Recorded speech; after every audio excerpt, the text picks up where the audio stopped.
இன்னைக்கு நம்ம நஃபினாஸ் கிச்சனில் சூப்பரான நண்டு கிரேவி எப்படி செய்யலான்னு பார்க்க போகிறோம். வாங்க பார்க்கலாம்.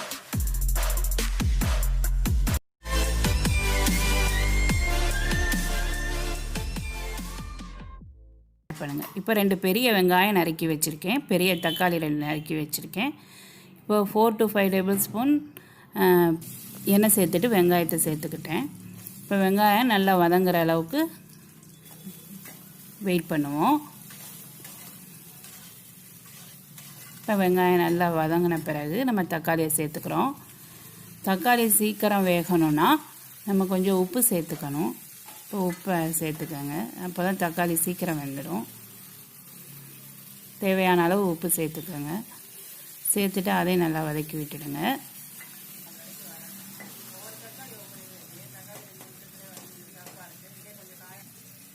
இப்போ 2 டேபிள் ஸ்பூன் இஞ்சி பூண்டு பேஸ்ட் சேர்த்துக்கோங்க. இப்போ அதை நல்லா மிக்ஸ் பண்ணியாச்சு. இப்போ 2 ஸ்பூன் மிளகாத்தூள் சேர்த்துருக்கேன், சில்லி பவுடர் சேர்த்துருக்கேன். உங்களுக்கு குணம் காரம் தேவைன்னா கூட 1 ஸ்பூன் கூட சேர்த்துக்கலாம். எனக்கு 2 ஸ்பூன் போகலாம் சேர்த்துருக்கேன். அதையும் நல்லா மிக்ஸ் பண்ணி விட்டுடுங்க.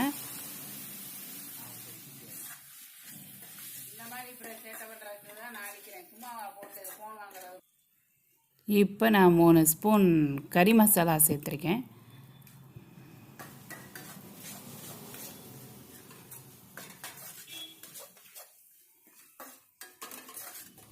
நண்டு கிரேவி செய்கிறது ரொம்ப ஈஸி. 1 ஸ்பூன் மல்லித்தூள் சேர்த்துக்கோங்க. இது நல்லாயிருக்கும், ரொட்டி இடியப்பம் எல்லாத்துக்கும் சாப்பிட்றதுக்கு.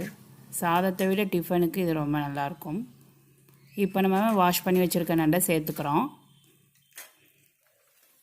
இப்போ அதனால் அந்த நண்டில் எல்லா மசாலாவும் படுற மாதிரி நல்லா மிக்ஸ் பண்ணி விட்டுடுங்க. அப்போ தான் நல்லா ஃப்ளேவராக இருக்கும். எல்லா மசாலாவும் நண்டோட ஒட்டுற மாதிரி நல்லா மிக்ஸ் பண்ணிவிட்டு ஒரு 2 to 3 மினிட்ஸ் அந்த நண்டை நல்லா அப்படியே லோ ஃப்ளேமில் வச்சிட்டோம்னா அது கொஞ்சம் எண்ணெய் நல்லா பிரிஞ்சு வரும். பாருங்கள், இப்போ எண்ணெய் நல்லா பிரிஞ்சு வந்துருச்சு. இப்போ எண்ணெய் நல்லா பிரிஞ்சு வந்த பிறகு நம்ம இப்போ ஒரு 1.5 டம்ளர் தண்ணி சேர்த்து நல்லா மிக்ஸ் பண்ணி மூடி வைக்க போகிறோம். இது ஒரு 15 to 25 மினிட்ஸில் நல்லா வெந்துடும். நண்டு ஈஸியாக வெந்துடும். சட்டியில் வச்சாலே போதும், ஒன்றும் சீக்கிரமே வெந்துடும். இப்போ பாருங்கள், நல்லா வெந்துடுச்சு நண்டு. எனக்கு இந்த அளவு கிரேவி வேணுங்கிறனால நான் இது இப்படி வச்சுருக்கேன். உங்களுக்கு நல்லா திக்காக வேணும்னா இன்னும் ட்ரை ஆக்கலாம். நல்லா பெப்பர் சேர்த்தா இன்னும் சூப்பராக இருக்கும். எனக்கு காரம் போதுங்கிறனால நான் இதோட நிறுத்திட்டேன். பெப்பர் சேர்த்துக்கிட்டிங்கன்னா இன்னும் சூப்பராக இருக்கும். இதை செஞ்சு பார்த்துட்டு சொல்லுங்கள் உங்களுக்கு பிடிச்சிருந்துச்சா நண்டு கிரேவின்னு.